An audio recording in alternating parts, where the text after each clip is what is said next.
Hey hi everyone, my name is Rohit Kumar and welcome all of you in this video. So इस video से हम start करने जा रहे हैं हमारे सीएसएस का न्यू सीरीज प्लेलिस्ट, जिसमें हम जीरो लेवल से लेके एडवांस लेवल तक सीएसएस को कंप्लीट करेंगे। सारे चीज़ समझेंगे, वो फ्लेक्स बॉक्स हो, वो ग्रिड लाइंस हो, फ्लोट हो, सभी प्रॉपर्टीज़ को हम बेसिक से लेके एडवांस तक जाएंगे। हम सभी चीज़ डिस्कस करते रहेंगे। तो अगर इन द केस अगर तुम सीएसएस में बिगिनर हो तो इस प्लेलिस्ट को फॉलो कर सकते हो। प्लेलिस्ट का लिंक डिस्क्रिप्शन बॉक्स में मिल जाएगा। साथ ही में इसके साथ तुम्हें नोट्स मिलेगा और साथ ही में चीट कोड मिलेगा, जो कि हेल्प करेगा एट द एंड जब उसको तुम्हें रिवीजन करना हो। तो इन सभी चीज़ का जो रिसोर्सेज रहेंगे उनका लिंक तुम्हें अपडेटेड फॉर्म में डिस्क्रिप्शन बॉक्स में मिल जाएगा। तो एक बार जाकर डिस्क्रिप्शन बॉक्स को चेक कर लेना, जहाँ पर तुम्हें प्ले लिस्ट और नोट्स सभी चीज़ का लिंक तुम्हें वहाँ पर प्रोवाइड हो जाएगा। अभी बेसिकली यहाँ पे चैनल पे नए हो तो चैनल को सब्सक्राइब करना, वीडियो को लाइक करना और साथ ही में प्लेलिस्ट पे जाना। प्लेलिस्ट में अभी हमारे एक सीरीज खत्म हो चुका है, जो कि HTML लेटेस्ट कोर्स का सीरीज था, ये खत्म हो चुका है। अभी हमारा स्टार्ट हो रहा है सीएसएस का, जो कि तुम्हें यहाँ अपडेटेड फॉर्म में मिल जाएगा। उसका लिंक भी तुम्हें डिस्क्रिप्शन बॉक्स में मिल जाएगा। साथ ही में अगर कोई चाहता है वर्डप्रेस सीखना है तो वर्डप्रेस के लिए भी हमने प्लेलिस्ट बनाया है। ये भी अभी लाइव चल रहा है। अभी तक हमने इसमें एक वीडियो अपलोड किया है, तो बाकी के वीडियोस में इसमें अपडेटेड फॉर्म में मिल जाएंगे तुम्हें। तो जाके इसको भी गो थ्रू कर लेना, चीज़ें समझ में आ जाएंगी क्या है। अभी हम फॉलो करते हैं अपने सीएसएस का। तो मैंने बताया कि सीएसएस ना फुल्ली फ्लेज्ड होगा। ये नहीं होगा कि बस कुछ चीज़ें बस बताया और चले गए, नहीं। बेसिक से लेके एडवांस तक थोड़ा सा टाइम लगेगा, वीडियोज़ आएंगे टाइम टू टाइम, लेकिन चीज़ें हम स्टार्टिंग से लेके एंड तक चीज़ें हम समझेंगे। अब मैं बताता हूँ कि इसमें हमारा प्लानिंग क्या है। इसमें क्या है, 4 वीडियोज़ आएंगे।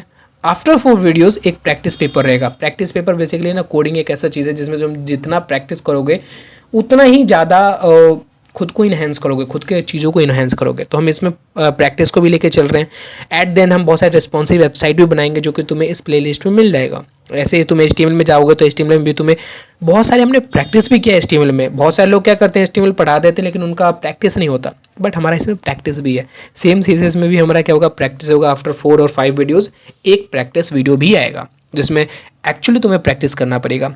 तो बस ये चीज़ था प्री नॉलेज, जो मैं चाहता था कि तुम्हें पता रहे कि अगर तुम इस कोर्स से चल रहे हो, इस प्लेलिस्ट को एक्सेस कर रहे हो, तो बस ये कुछ प्री रिक्वेस्ट है जो मुझे बताना था तुम्हें, और मैंने बता दिया। अब चलते हैं आज के पार्ट पे कि आज इस वीडियो में हम क्या सीखने वाले हैं। तो आज की वीडियो है बेसिकली इंट्रोडक्शन पार्ट, जो कि एक बिगिनर्स के लिए बहुत ज़्यादा है। और अगर आप पहले सीएसएस पता है फिर भी आपके लिए होगा, क्योंकि बहुत सारे ऐसे चीज़ होंगे जो ना नए सीखोगे। नोट्स पे चलते हैं और समझते हैं कि किस तरीके से क्या है सीएसएस, क्या हेल्पफुल है हमारे वेबसाइट में, क्यों हम सीख रहे हैं। अगर हम वेब डेवलपमेंट में जा रहे हैं तो चलो HTML में पता चल गया स्ट्रक्चर प्रोवाइड करता है। सीएसएस का क्या काम है, तो विथ एनालॉजी हम सभी चीज़ को समझते रहेंगे। तो यहाँ पर हम चलते हैं नोट्स पे आते हैं। तो इस नोट्स को मैं थोड़ा जूम कर रखा हूँ, ऊपर चलते हैं। चैप्टर नंबर 0 आज है हमारा चैप्टर नंबर 0। अब ये चैप्टर नंबर 0 क्या है उनको पता होगा जिन्होंने HTML सीरीज को फॉलो किया होगा। बेसिकली प्रोग्रामिंग में तुम किसी भी लैंग्वेज में जाते हो ना, तो वहाँ पर जो काउंटिंग होता है 0 से स्टार्ट होता है। चाहे तुम इंडेक्स नंबर देख लो, तो ये सारी चीज़ ना 0 से स्टार्ट होता है। मैंने अपने चैप्टर का नाम भी 0 से स्टार्ट किया है। चैप्टर नंबर 0, चैप्टर 1 ऐसे आते रहेंगे, ठीक है। तो इंट्रोडक्शन पार्ट में पहले हम समझते हैं कि CSS का मीनिंग क्या होता है। क्योंकि हम मान लो कि HTML सीख रहे हो तो मैं पता है हाइपरटेक्स्ट मार्कअप लैंग्वेज। अब CSS सीख रहे हैं तो CSS का भी फुल फॉर्म पता होना चाहिए कि इन द केस अगर कहीं पर गए, किसी ने पूछ लिया कि क्या कर रहे हो, हम बोलेंगे CSS का मतलब उन्होंने पूछा, तो हमें पता भी तो होना चाहिए कि हम जो सीख रहे हैं उसका क्या है, क्या फुल फॉर्म है, क्या उसका मीनिंग है। तो सारी चीज़ें हम कवर करते रहेंगे। बेसिकली जो CSS का फुल फॉर्म अगर बात करें तो CSS का फुल फॉर्म है कैस्केडिंग स्टाइल शीट। अब फुल फॉर्म के साथ हम इसके जो मीनिंग है इसको भी हम समझेंगे कि बेसिकली कैस्केडिंग का मतलब क्या होता है, स्टाइल शीट का मतलब क्या होता है। तो सारी चीज़ हम समझते हैं। नीचे स्क्रॉल करोगे तो यहाँ पर एट द एंड इस पेज पे मैंने बता रखा है कि CSS का फुल फॉर्म का जो है उसका मीनिंग क्या है। पहला वर्ड आता है कैस्केडिंग। कैस्केडिंग मीन्स होता है हायरार्की। हायरार्की मतलब क्या होता है, हायरार्की मतलब होता है क्रम के अनुसार। मैं कैसे बता सकता हूँ, मान लो कि मैंने एक HTML का सीट बनाया। अब HTML में क्या होगा, पहले हम नैव बार बनाएंगे, फिर उसके बाद हम मेन यानी बॉडी बनाएंगे। जैसे मैं कोई वेबसाइट पे तुम्हें ले चलता हूँ, चीज़ें समझाता हूँ। यहाँ मान लो कि यूट्यूब है, यूट्यूब पे क्या है, मान लो कि ये नैव बार है। तो क्या होगा, पहले जो स्टाइल लगेगा इस नैव बार पे लगेगा, फिर नीचे वाले कंपोनेंट पे रहेंगे, फिर नीचे वाले कंपोनेंट, फिर नीचे वाले कंपोनेंट। यानी क्या कर रहा है, एक हायरार्की को फॉलो कर रहा है, एक लेबल को फॉलो कर रहा है, एक अरेंजमेंट को फॉलो कर रहा है। इसी प्रॉपर्टी को हम कहते हैं कैस्केडिंग। और जो CSS होता है उसमें यही प्रोसेस किया जाता है, जिसको तुम पहले लगाओगे। पहले नैव बार अगर है तो नैव बार के जो स्टाइलिंग है वो होगा, फिर उसके नीचे वाले, फिर उसके नीचे वाले, यानी क्रम के अनुसार, अरेंजमेंट के अनुसार स्टाइल अप्लाई होता है। इसलिए इसको हम क्या कहते हैं, कैस्केडिंग। अब जो नेक्स्ट वर्ड है स्टाइल शीट का मतलब होता है एक डॉक्यूमेंट जिसमें स्टाइल रिलेटेड प्रॉपर्टीज को लिखा गया है। कैस्केडिंग मतलब हायरार्की, स्टाइल शीट मतलब एक डॉक्यूमेंट जिसमें स्टाइल के प्रॉपर्टीज को लिखा गया है, उसको हम कहते हैं स्टाइल शीट। और इन सभी को मिला के हम बोलते हैं cascading style sheet. I hope इसके जो फुल फॉर्म का जो मीनिंग है वो भी समझ में आ गया होगा। अब चलते हैं नेक्स्ट चीज़ पे।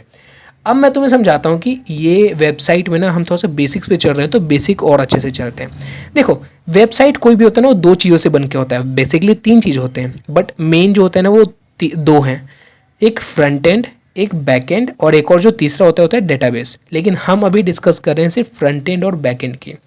अब ये फ्रंट एंड और बैक एंड क्या है वो समझाता हूँ मैं। देखो, यूट्यूब पे चलते हैं और यूट्यूब पे जो तुम्हें दिख रहा है ये चीज़ें, जो हम जैसे कोई भी वेबसाइट खोलते हैं तो जो फ्रंट में हमें चीज़ें दिखता है, जैसे कि यहाँ पर ये इमेज है, यहाँ पे सर्च बार है, यहाँ पे इस तरीके का लोगो है यूट्यूब का, ये देखो लोगो है, ये फ़ोटो है, यहाँ पे कुछ प्लेलिस्ट चल रहे हैं, तो ये फ्रंट एंड है। फ्रंट एंड मतलब वेबसाइट दिखेगा कैसे, वो काम होता है फ्रंट एंड का। फ्रंट एंड में जो भी मान लो कि एक amazon.com पे वेबसाइट पे चलते हैं, यहाँ पे चलते हैं और हम सर्च करते हैं amazon.com, तो amazon.com चलते हैं सिर्फ अमेज़ॉन पे। अब अमेज़ॉन को अगर मैं ओपन करता हूँ .in को, तो यहाँ पे तुम्हें दिखेगा कि फ्रंट एंड है। फ्रंट एंड मतलब कि यहाँ पर अमेज़ॉन का लोगो होगा, यहाँ पर इस तरीके का कैरोसेल होगा, यहाँ सर्च बार होगा। तो फ्रंट एंड का मीनिंग समझ में आ गया हो कि हमें लुक कैसा लग रहा है वेबसाइट को, वो डिफाइन करता है हमारा फ्रंट एंड। यानी इसमें इमेज होगा, इसमें वीडियो होगा, अगर वीडियो होगा तो कहाँ होगा, लोगो होगा तो लोगो कहाँ होगा, ये डिसाइड करता है हमारा कौन, ये डिसाइड करता है हमारा फ्रंट एंड। और फ्रंट एंड हम कैसे सीखते हैं, फ्रंट एंड के जो लैंग्वेज है जो हमें सीखना होगा अगर हम फ्रंट एंड में बहुत अच्छा बनना चाहते हैं, तो वो क्या है, HTML, CSS और जावास्क्रिप्ट। साथ ही में जो दूसरा कंपोनेंट होता है वेबसाइट का वो होता है बैक एंड। अब बैक एंड क्या होता है वो भी मैं समझाता हूँ। यहाँ पे जा रहे हैं हम, इस पर मान लो कि हम कोई चीज़ सर्च कर रहे हैं, ठीक है, सर्च करेंगे तो यहाँ पे क्या होगा, इसका कोई रिजल्ट आएगा। अब ये रिजल्ट आया, ये जो कंट्रोल करता है ये करता है बैकएंड। मान लो कि यहाँ पर मैं कोई भी ऑर्डर है, मेरा ऑर्डर का मैं शिकायत कर रहा हूँ, मैं उसके लिए इंक्वायरी कर रहा हूँ किसी ऑर्डर के लिए, तो वो काम कौन करता है, बैकएंड। जैसे मैं इंक्वायरी करूँगा तो जो भी मैंने डाटा प्रोवाइड किया वो जाएगा बैकएंड में, बैकएंड से जो भी उसको देख रहे होंगे वो लोग देखेंगे कि हाँ इन्होंने इंक्वायरी अपडेट किया है। तो ये क्या होता है, ये काम होता है बैकएंड का, यानी डाटा को स्टोर करने का क्या चीज़ों का क्या होता है, बैकएंड का। और अगर मान लो कि हमने कोई चीज़ कोई भी हमने ऑर्डर किया, तो ऑर्डर क्या होता है, उनके पास जाता है और एक लिस्ट में सेव हो जाता है, वो काम करता है डेटाबेस, जो कि हम बाद में सीखेंगे। आई होप ये चीज़ समझ में आ गया। फ्रंट एंड क्या करता है, वेबसाइट का आउटलुक देता है कि वेबसाइट कैसा दिखेगा। बैक एंड उसके अंदर के जो लॉजिक्स पार्ट है उनको कवर करता है, यानी इस पर क्लिक करो तो ये चीज़ आएंगे, उस पर क्लिक करो तो दूसरा चीज़ आएंगे, तो ये काम करता है हमारा बैक एंड, जो कि हम बाद में हम देखते रहेंगे। फ्रंट एंड में जो लैंग्वेज था मैंने बताया HTML, CSS और जावास्क्रिप्ट। अब समझते हैं कि ये तीनों ना कैसे कैसे काम करते हैं फ्रंट एंड में। HTML हमने सीख रखा है, HTML क्या होता है, स्ट्रक्चर प्रोवाइड करता है। अब स्ट्रक्चर का मीनिंग क्या है, स्ट्रक्चर का मीनिंग है कि यहाँ पर क्या क्या चीज़ होंगे हमारे वेबसाइट पे। जैसे यहाँ पर इस तरीके का टेक्स्ट है, वो कौन डिसाइड करेगा, वो डिसाइड करेगा हमारा HTML। ये बटन होगा, वो कौन डिसाइड करेगा, HTML। यानी कंटेंट डिसाइड करने का काम करता है HTML। अगर मैं एग्जांपल दूँ तो एग्जांपल तुम इस तरीके से समझ सकते हो कि मान लो कि एक बिल्डिंग है, अब बिल्डिंग को ईंट से सीमेंट से तुमने बना दिया, तो वो काम करता है हमारा वेबसाइट में HTML, कि हमारे जैसे रूम में एक मकान बना तो उसमें क्या हुआ, सीमेंट और ईंट लगा तो वो बन गया। सेम अगर वैसे ही हमारे वेबसाइट पे कंपेयर करें तो वो काम करता है हमारा HTML, ये काम करता है। CSS क्या काम करता है, मान लो कि वही मकान उस पर कलर हो गया, वो क्या होगा, देखने में अच्छा लगेगा। सेम काम करता है वेबसाइट में CSS क्या करता है, जो भी HTML के कंपोनेंट है उनको क्या करता है, अरेंज करता है। कि जैसे यहाँ पर तुम्हें दिख रहा होगा, हमने HTML से इस लोगो को डाल दिया, लेकिन ये लोगो यहाँ पर दिखेगा। हमने HTML से यहाँ पर हमने सर्च बार डाल दिया, लेकिन ये सर्च बार मुझे यहाँ दिखेगा। ये कंट्रोल करता है कौन, ये कंट्रोल करता है हमारा CSS। यानी जो डिज़ाइनिंग का काम है वो कौन कंट्रोल करता है, वो करता है हमारा CSS। आई होप ना ये HTML और CSS का चीज़ समझ में आ गया होगा। अगर हम बात करें जावास्क्रिप्ट कि जावास्क्रिप्ट क्या करता है, तो जावास्क्रिप्ट काम करता है लॉजिक देने का। अब लॉजिक का इन सेंस मतलब मीनिंग क्या है, लॉजिक का मीनिंग ये है कि हम अगर इस पर क्लिक करें तो इस तरीके का ओपन हो जाए, हम इसको क्रॉस करते हैं तो इसको अगर क्रॉस पे क्लिक करें तो कट जाए, तो ये काम कौन कर रहा है, जावास्क्रिप्ट, यानी लॉजिक का काम। अब इसमें भी अगर हम एग्जांपल देखें तो एक कार वाला एग्जांपल बहुत ज़्यादा फेमस है। मान लो कि कार का स्ट्रक्चर है, तो स्ट्रक्चर डिफाइन करने का काम किसने किया, HTML ने। उस पर अगर मैंने कार पे कलर कर दिया तो वो कौन करा, CSS ने। और एट द एंड अगर उसमें हमने इंजन डाल दिया तो क्या होगा, वो चलने लगेगा। और ये काम किसने किया, ये काम किया हमारे HTML से स्ट्रक्चर आ गया, CSS से स्टाइल आ गया, जावास्क्रिप्ट से लॉजिक आ गया, और ये जब ये तीनों मिले आपस में तो हमारा क्या होगा, फ्रंट एंड तैयार हो गया हमारे वेबसाइट का। ठीक है, चीज़ समझ में आ गया होगा ये चीज़ें। तो बेसिकली हमने इससे समझा क्या, इससे हमने समझा कि जो CSS का जो मेन काम है वो क्या करता है, स्टाइलिंग का काम करता है, डिज़ाइनिंग का काम करता है। यानी वेबसाइट में हमने HTML से चीज़ों को तो डाल दिया, हमने वीडियो डाल दी अपने वेबसाइट पे, हमने इमेज डाल दिया with the help of HTML। लेकिन मेरा वीडियो किस पार्ट पे दिखेगा मेरे वेबसाइट पे, मेरा जो वीडियो उसका कलर कैसा होगा, उसका डिव कैसा होगा। मान लो कि मैंने एक टेक्स्ट डाल दिया तो टेक्स्ट का कलर कैसा होगा, ब्लैक होगा, रेड होगा, ग्रीन होगा, ये सब काम करता है हमारा CSS। अब CSS ने एक मेजर चीज़ है जो एक वेबसाइट के लिए, जो वेबसाइट को डिफाइन करता है। मान लो कि एक वेबसाइट है, मैं तुम्हें कुछ वेबसाइट दिखाता हूँ, मैं तुम्हें पता चलेगा कि एक्चुअली CSS कितना इंपॉर्टेंट है अगर तुम एक वेबसाइट डेवलपमेंट करते हो तो। मैं कुछ वेबसाइट तुम्हें दिखाता हूँ, जैसे कि नेटफ्लिक्स हो गया।